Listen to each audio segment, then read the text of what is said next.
Hi, I'm Lorien. Welcome to the Knitting M podcast. This is a channel that is mostly about knitting, and I started it as another way to connect with friends, knitters, friends who are knitters, in addition to my presence on Instagram and Ravelry.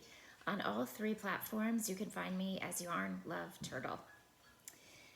Welcome. It's Thursday, May 23rd, and it is my 25th wedding anniversary. We are just back from dinner. I feel like we've been celebrating for a few months now. Todd and I did a trip to London. We did a weekend in New York City, which is about an hour's train ride from our station. And tonight, the actual day, we celebrated with dinner together. I am just coming to you with a short update. So this is a finish and a fail. This is not going to be the full length video because I have other things to show, but since it's my anniversary, I am going to just make this a quick one. And part of the reason for that is the finish is an adorable gift that I'm going to be giving away tomorrow, and I wanted to have it recorded so that you could see how it came out. I'm really, really happy with it. So this is the tiny ribbon baby dress. It is a pattern by Astrid Sivertsen, and I knit this in Lion Brand Coboo, which is a cotton bamboo blend. It only comes in one size. It's a free pattern. It is designed for GK weight yarn. It is designed, you could do it in any number of colors. I decided to color block mine in two colors. The first one, this is the second time I've made this. The first time I did it all in one color, and I did more of a wintry version. It has two buttons. I struggle with buttons. It looks like I struggle to set them evenly too. But I had two different kinds of buttons. I went to my local fabric store. I find it really hard to choose buttons, and I had these two different kinds. You can see they're not very expensive. This set was $1.60. This set was $2.10. And just felt like these blended a little better, and I didn't with the yarn I chose versus these are a little brighter. The people there, I usually need to finish my knit in order to choose buttons. I did bring the finished garment, and I think I'd had all the ends woven, maybe not.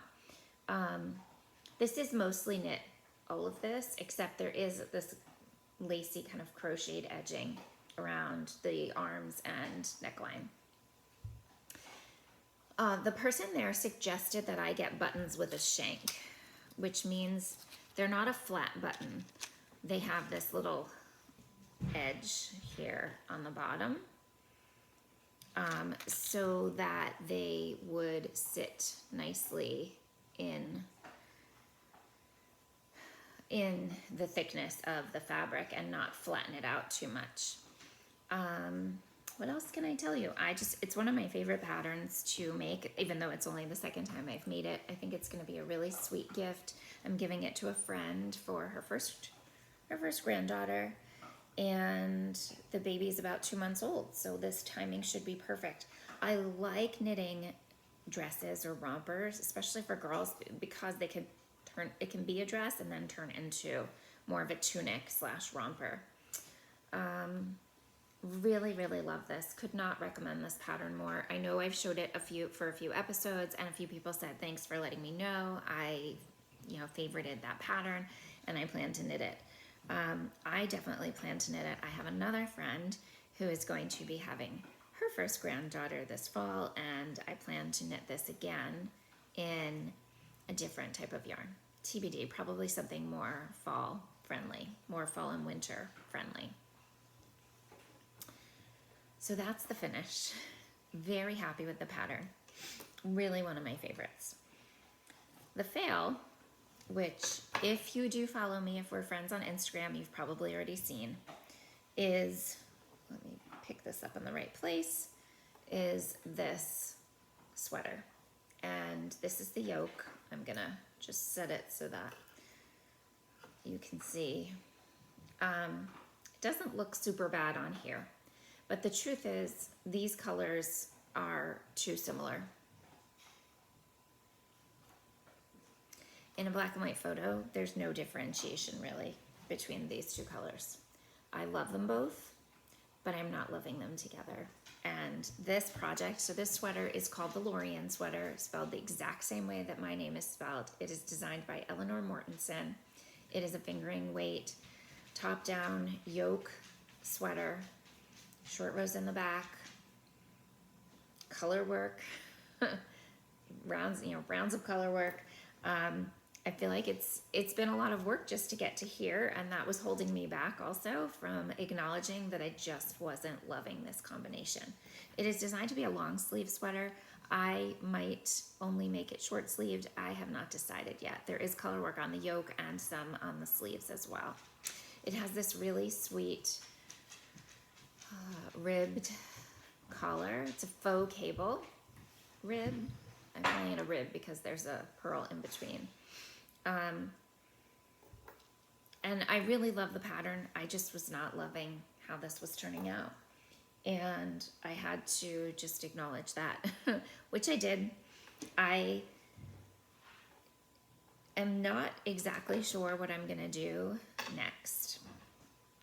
I was able to find some yarn in a mint green, which I know will work with this beautifully. I don't know that it's gonna work with this. So I purchased this green yarn to go with this pinky purple at Vogue Knitting Live New York this past January.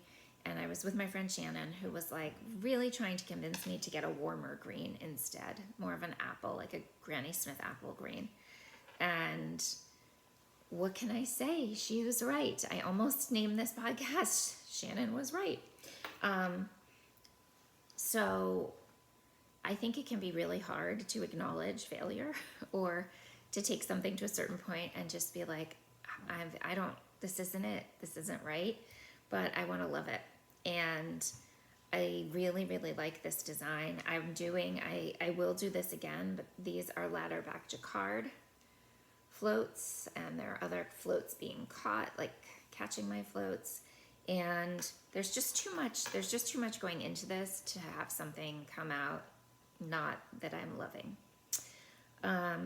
So I'm pivoting. I have picked up a different work in progress in the meantime while I kind of figure out my colors. The other thing is so the yoke starts with all of this pink. If I do find a green that will work, I might not take the pink out. I might just start all over. I might knit two of these sweaters, one with this with something else and one with this with something else, to be determined. It is frustrating. I'm beyond being frustrated because I sort of put it down for a while, and I'm happy with my decision, even though initially I was kind of frustrated that it was quite a bit of work to get to here. So TBD, we'll see what it becomes. I've worked this lace chart. It does have quite a few more rows, but I've worked it to the maximum stitch count for the size I'm making so far. So hopefully I'm going to film a full update. I do have some acquisitions. I do have another work in progress. I don't have any other finished objects. But I will film another episode. I just wanted to come in because come on sooner. I didn't want to pull this out, and I do want to give the gift away. One quick update. In an earlier episode, I showed you these earrings, which I purchased at the Webster's and with online store, and they are by Ayala Bar. I wore them for the first time tonight when we went out to dinner, and they're not too heavy. I do think they're good colors for me. And a quick thank you to everyone who commented on the last video, either about lipstick colors or about pillows and a little bit about knitting. I think I got more feedback on those two topics, which were the knitting and the parts. And that was really interesting. I'm excited to also give you an update on the pillow that I purchased, the cooling pillow that I purchased, and let you know how that is working for me. All right, with that, take care. Encourage you to love your knits, whether you get them to finish or fail, just to enjoy them. I'll talk to you soon.